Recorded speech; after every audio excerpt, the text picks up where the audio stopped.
You guys. I just wanted to make a short video, kind of helping you guys navigate your way through big ideas. And you are currently working on a big ideas onboarding assignment. So what that means is it's just like a way to help navigate big ideas. And if you ever need a reference, then you can come back to this. If you went to Lakeview last year, then big ideas should be rather familiar to you. If you did not, then it might be a little new, but that's what this video is for. And so everything I do in the video is pretty much what you're going to do in the assignment. So if you want to follow along and pause the video to go and follow the steps or split your screen so that way you can do what I do in the video at the same time, then feel free to do that. The first thing I wanted to show you was how to get to big ideas. And so when you are trying to go to big ideas, you are just going to your portal and you are going to click on this big ideas icon, and then it will take you to big ideas. Now keep in mind, mine is going to look a little bit different than yours, and that's just because I have the teacher edition, so it might look a little different. However, it's all still like the same setup. Now, for some reason, you can't get to big ideas and the portal brings you to something that looks like this. All you do is hit login with Clever.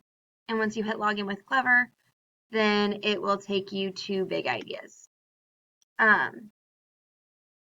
So hopefully that kind of helps you, but let's get started. So sometimes I will post videos for you to watch that are me working through the notes and working through everything, and you just follow along. Sometimes I will ask you to use the dynamic classroom, and I actually think that on the student edition it's called something else, but it's the same type of thing. And so again, sometimes it might be me doing the video, sometimes I might say, hey, go work through it on the dynamic classroom. And so I just want you to know where that's at.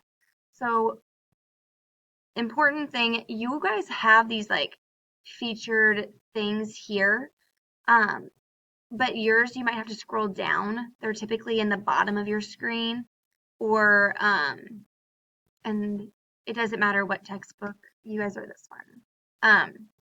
Either way, it all looks the same. It's just because mine's the teacher edition, so mine is a little less exciting.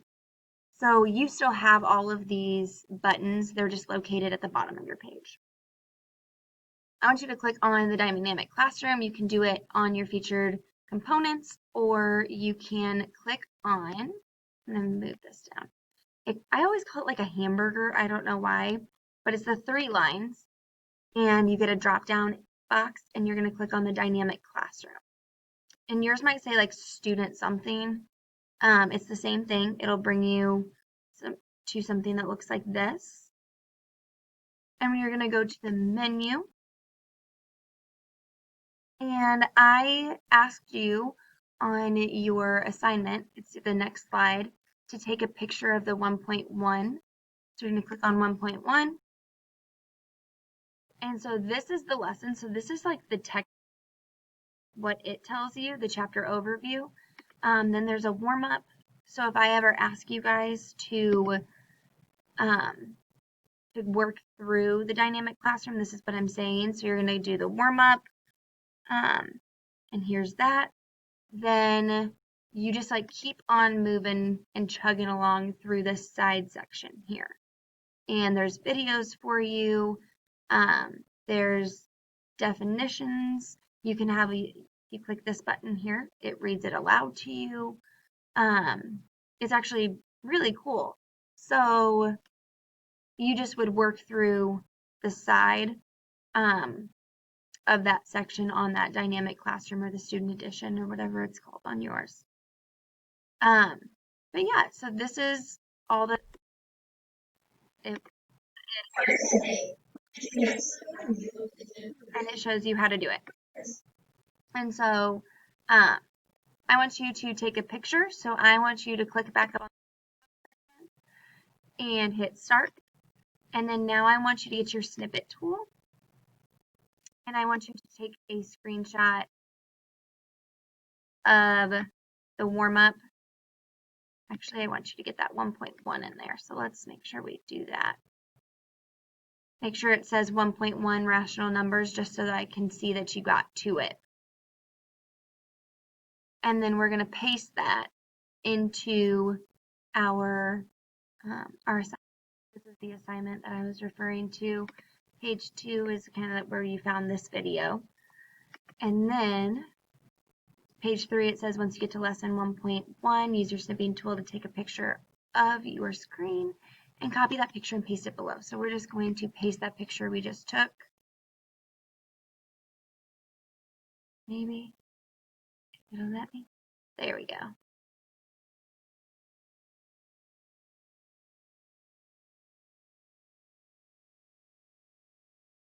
And so here's my picture pasted. Next, it says locate the skills trainer, locate chapter 1 skills, adding rational numbers, and 1.5 subtracting rational numbers. Use your snipping tool to take a picture of your screen, copy that picture and paste it in the space below. So we're going to go back to Big Ideas. And when we go back to Big Ideas, you click on that little, again, I call it a hamburger and I don't know why. And you're going to click on Skills Trainer. Mine's right here. Yours might look a little different because again, mine is the teacher view, but it is called the same thing. I know that. Once you click on that, right now we are in grade and make sure you clicked on 7. But now we want to move over to chapter because it was very specific and it said we wanted chapter 1. And so we're going to go to chapter 1. And here it says take a screenshot of our skills trainer for this section. So I'm going to go to my snipping tool. I'm going to take a picture of this so it shows that I know where adding rational numbers and subtracting rational numbers skills trainer is. And then I'm going to paste it below. Now, once you do that, I do want to go over kind of what the skills trainer is. So the skills trainer is, if you're confused, it's just like extra practice problems.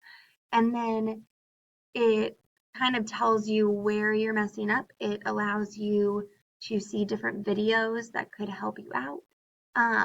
The skills trainer is really cool in the sense that it literally will explain what's going on and maybe like how to solve the problem. And so there will be times that I will say, complete the skills trainer and then send like me your, like how many you got out of 10 or stuff like that. So these are just some of the tools that we're going to use during the school year. Now it says we're going to go to the next slide and answer the questions below. So just type underneath there and answer, how do you feel about learning math digitally? I'd love to hear about it. And this is whether, I mean, you're fully digital or hybrid. Either way, students are having to learn digitally and they're having to learn without always being in that classroom with me. And I want to know how it makes you feel. And then the second question is there anything you or your parents would like me to know as we start distance learning journey together. And then finally, I want you to hit the submit button so that way you show me that you've completed this assignment. This will go in the gradebook.